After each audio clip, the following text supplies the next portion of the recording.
বিশ্বের সবচেয়ে বড় ম্যানগ্রোভ অরণ্যের জন্য যে বিখ্যাত সুন্দরবন, সেখানে কিন্তু আরো একটি বিষয় যেটা খুব উল্লেখযোগ্য এবং ব্যাখ্যা করে যেটা বলা যায়, সেক্ষেত্রে কিন্তু বিশ্বের ব্যাঘ্র অরণ্যের মধ্যে একটি কিন্তু সুন্দরবন, যেখানে বাংলার রয়্যাল বেঙ্গল টাইগার কিন্তু খুব বিখ্যাত। সেই রয়্যাল বেঙ্গল টাইগারের হানায় প্রচুর মানুষের কিন্তু প্রতি বছর সুন্দরবনে প্রাণ হারায়। তো এই বিষয়ের উপরে একটি তথ্যচিত্র তৈরি হয়েছে, দ্য ভিকটিমস অফ সুন্দরবন।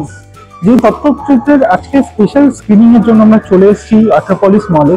সেখানে আমরা কিভাবে কি সিনেমাটা কিভাবে কি তথ্যচিত্র তৈরি হয়েছে এবং সেই তথ্যচিত্রের কলাকুশলীদের সঙ্গে আমরা আজকে একটু কথা বলে নেবো এবং এই তথ্যচিত্রের ব্যাপারে ডিটেলসে পুরোটা জেনে নেবো। তো পুরো ভিডিওটা আপনার সাথে দেখতে থাকো তোমরা। উনি জড়িত, অনেকদিন ধরে তাদের নিয়ে কাজ করছেন বলে ওনাদের খুব ভালো করে চেনেন। আর ডকুমেন্টারি দেখে অ্যাকচুয়ালি আমার এতই ভালো লেগেছিল যে দিলীপদার বয়স্ক মানুষ, বেশ বয়স হয়েছে, দিলীপদার শুনলে রেগে যাবে হয়তো, কিন্তু বয়সের সাথে কিছু নেই সিনেমা বানানোর। তবু একটা সুন্দরের মনের মধ্যে জায়গায় গিয়ে এই বয়সে এরকম একটা ডকুমেন্টারি তৈরি করা, এইভাবে শুট করা, এইটা একটা দুর্দান্ত ব্যাপার, যেটা আমার দেখে এত ভালো লেগেছিল। আমার মনে হচ্ছিল যে আমি সত্যি আমি একদম দরজা বন্ধ করে মিউজিক করেছি এটা দু তিন দিন ধরে। আর সমস্ত কিছু হচ্ছে রেকর্ড করা, মানে কোনো জিনিসটাই হচ্ছে কম্পিউটার থেকে নিয়ে এসে বসানো না। তবে আমার জিনিস কোনো অন্য ক্যারেক্টার বলে তো থাকে ভালো লাগে। তো আমার কাছে যেহেতু সারা পৃথিবী নানা রকম যন্ত্রপাতি ইনস্ট্রুমেন্ট আমার কালেক্ট করা অভ্যেস, বিভিন্ন জায়গায় ওইগুলো আমি ব্যবহার করেছি, আমার ভালোবেসে করেছি। নট জাস্ট জব যে আমাকে এই কাজটা দেওয়া হয়েছে, কারণ আমার দেখে এত ভালো লেগেছে ডকুমেন্টারি। আর সেইটা এর আগে স্ক্রিনিং হয়েছে, লন্ডনে একবার স্ক্রিনিং হয়েছিল, তখনও গেছিলাম। কিন্তু আজকে একটা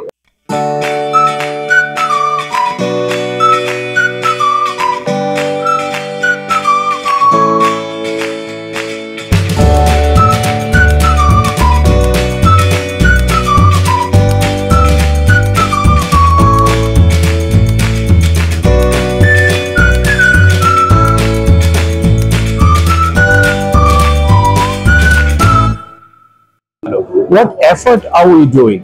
So I want to send the message, please help us to help them.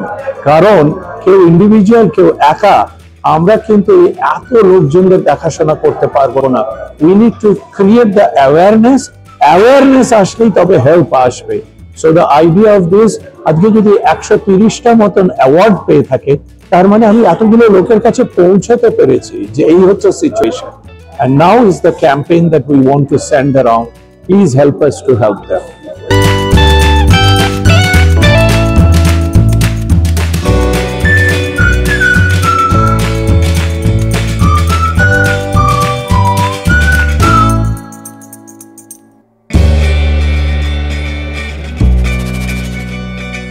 আমাদের সঙ্গে পেয়ে গেছে অভিজিৎ স্যারকে। তো অভিজিৎ স্যার, আপনার কাছে একটাই প্রশ্ন আমার রয়েছে, প্রথমে যেটা করতে চাই সেটা হচ্ছে এই ধরনের তথ্যচিত্র বাংলায় তৈরি হওয়াটা কতটা গুরুত্বপূর্ণ, আপনার কি মনে হয়?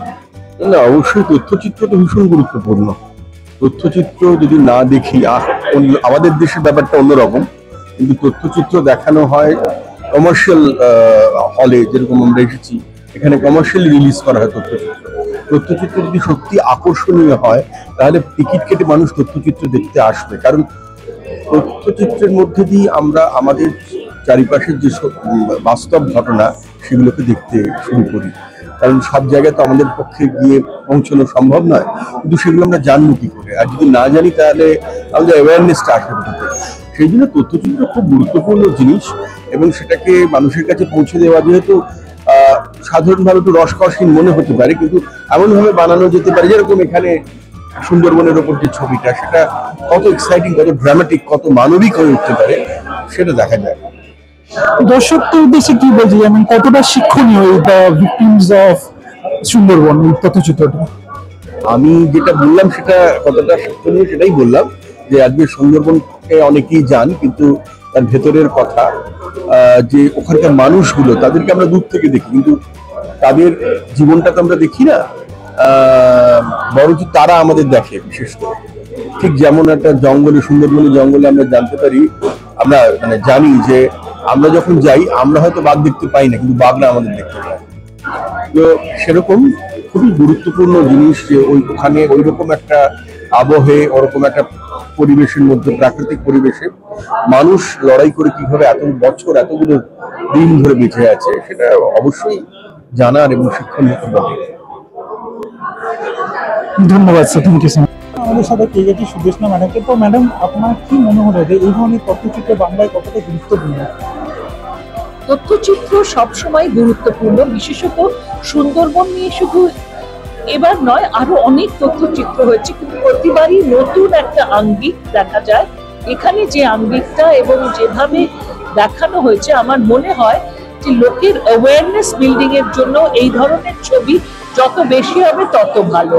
দেখুন, এডুকেশনটা খুব ইম্পর্টেন্ট, কিন্তু তার সঙ্গে সঙ্গে ওখানে যারা আছেন, যাদের লাইভলিহুড, যারা মধু কালেক্ট করেন বা যারা কাঁকড়া তোলেন বা যারা মাছ ধরতে যান, তাদের প্রোটেকশন বা প্রোটেকশন মেথডগুলো আরেকটু যদি সিকিউর করা যায়, সেটার দিকেও যদি নজর দেওয়া যায়।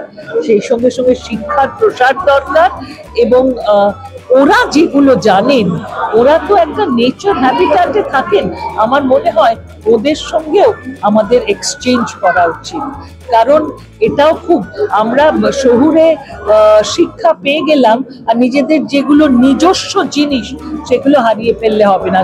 হ্যাঁ, কষ্টের জীবন, সেই কষ্ট থেকে বেরিয়ে আসুন, কিন্তু ওদেরও যে জ্ঞান আছে সেটারও একটা এক্সচেঞ্জ কিন্তু আমাদের খুব প্রয়োজন। যেটা আপনি বললেন যে মানুষের জন্য এই ধরনের ডকুমেন্টারি ফিল্ম খুবই শিক্ষণীয়, কিন্তু আজকালকার দিনে যেটা দেখা যায় যে মানুষ ডকুমেন্টারি ফিল্ম দেখতে খুব একটা ইচ্ছা প্রকাশ করে না, তারা আসে না। তো কি বলতে চান, কোথায় প্রবলেমটা হচ্ছে? ডকুমেন্টারিটা সেইভাবে তৈরি করতে হবে, সে যদি, এবং প্রমোট করতে হবে, এবং ওটিটি চ্যানেলস কিছু আছে শুনেছি যেখানে ডকুমেন্টারি দেখানো হয়। আর ডকুমেন্টারি যেটা করবেন সেটাকে প্রচার করে লোকের কাছে পৌঁছে দিতে হবে, দ্যাট ইজ ভেরি ইম্পর্টেন্ট, এবং তার ভাষাটা সহজ করে তুলতে হবে। দেখুন, ডকুমেন্টারি হৃদয়গ্রাহী একটা গল্পও দিতে পারেন। ধরুন, অ্যানিমাল ডকুমেন্টারি যেগুলো আমরা দেখি, আমরা তো দেখেছি যে বাচ্চারা বলুন, বড়রা বলুন, যে চ্যানেলে অ্যানিমাল প্ল্যানেট বা এগুলোতে তো কি সুন্দর ছবি ওরা করেন, এবং সেখানে আমরা সেই ডকুমেন্টারিগুলো কিন্তু দেখে এন্টারটেইনড হই, শিখি, দুটোই। শুধু ডকুমেন্টারি মানে শুধু কতগুলো তথ্য একসঙ্গে দেওয়া না, ডকুমেন্টারি মানে অ্যাওয়ারনেস বিল্ডিং এর জন্য হৃদয়গ্রাহী ভাবে ছবিটা তৈরি করা। দৈনন্দিন দিনে যে সুন্দরবনের মানুষদের যে একটা লড়াই, প্রতিদিনের লড়াই, এই বিষয়ে সামাজিক একটা বার্তা রয়েছে এই ধরনের ছবিতে। এই ধরনের ছবি কি খুব গুরুত্বপূর্ণ, এবং মানুষ আজকালকার দিনে ডকুমেন্টারি ফিল্ম দেখে খুবই বিমুখী, দেখতে আসে না খুব একটা।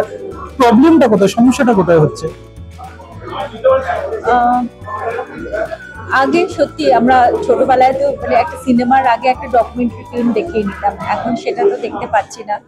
তবে আমার মনে হয় এখন তো ইন্টারনেটে এত সুন্দর প্রচার হয়, আমার আরো ভালো করে প্রচার করা উচিত। এত সুন্দরভাবে যখন ছবি তৈরি হচ্ছে, এই ধরনের ছবি আরো তৈরি হওয়া উচিত। একটা সমাজের কাছে তো অনেকটা মেসেজ পৌঁছয়, আমরা অনেক অজানা জিনিস জানতে পারি। তো আমার মনে হয় এটা মানে ইন্টারনেট থ্রু যতটা এটাকে পুশ করা যায়, প্লাস যদি এটা আমরা যখন কোনো কমার্শিয়াল মুভি দেখতে আসি, মুভি দেখার আগে যেমন ছিল যে ডকুমেন্টারি ফিল্ম দেখানো হতো, সেটা যদি দেখানো যেতে পারে খুব ভালো হয়। কি ছিল বানানোর আগে, কিভাবে চক আউট করা, সেটা যদি অ্যাকচুয়ালি এই ছবিটা যখন অলিভিয়া দলবাবের সঙ্গে আমি দেখা করি, ওরা বললো ওদের একটা এনজিও আছে, যে এনজিওটা সুন্দরবন লোকের জন্য কাজ করে টাইগার ভিক্টিমদের উপর। তো আমি তখন আমাকে বললো এই কাজটা করার জন্য টাইগার ভিক্টিমদের, কিন্তু টাইগার ভিক্টিমদের উপরে অনেক কাজ হয়েছে আমাদের এখানে। তো আমি ভাবলাম একটা অন্য কিছু করি, অন্যরকম করি। অন্যরকম করেছি, আপনারা তো দেখলেন ছবিটা, কেমন লাগলো আপনারাই বলবেন। আমাদের তো খুব ভালো লেগেছে, এবং যেভাবে সবাইকে নিয়ে আসা এবং তাদের গল্পগুলোকে দর্শকদের সামনে তুলে ধরা, সেটা দেখুন, একটা কথা বলি, আমাদের এটি কাজ, আমি অনেক ছোট থেকে এই কাজ করছি। আমার এখন বয়স হচ্ছে 83, আমার বয়স 83। তো কিভাবে কি কাজ করতে হয় সেটা জানতেই হবে। সেইভাবে কাজটা করেছি। আচ্ছা, ইন ফিউচার কি এরকম কোনো ডকুমেন্টারি আপনারা আজকে দেখে নিলেন, আমরা বেশ কিছু কলাকুশলীদের সাথে কথা বলে নিলাম এবং তাদের বিষয়ে সবকিছু জেনে নিলাম, এই তথ্যচিত্রের বিষয়ে কে কি মতামত, এবং পুরো সময়টাই আপনারা আমাদের সাথে ছিলেন। ভালো লাগলে অবশ্যই লাইক, কমেন্ট, সাবস্ক্রাইব করবেন এবং কমেন্ট বক্সে অবশ্যই জানাবেন কেমন লাগলো আজকের ভিডিওটা। আর এই ধরনের ভিডিও যদি আরও দেখতে চাই তাহলে দেখতে থাকুন আমাদের ইউটিউব চ্যানেল, এবং আমাদের ফলো করতে পারেন ফেসবুকে এবং ইনস্টাগ্রামেও কিন্তু আমাদের নিজস্ব পেজ আছে, সেখানে গিয়ে এই ধরনের ভিডিও আপনারা আরও বেশি দেখতে পারেন। আজকের ভিডিওতে এইটুকুই।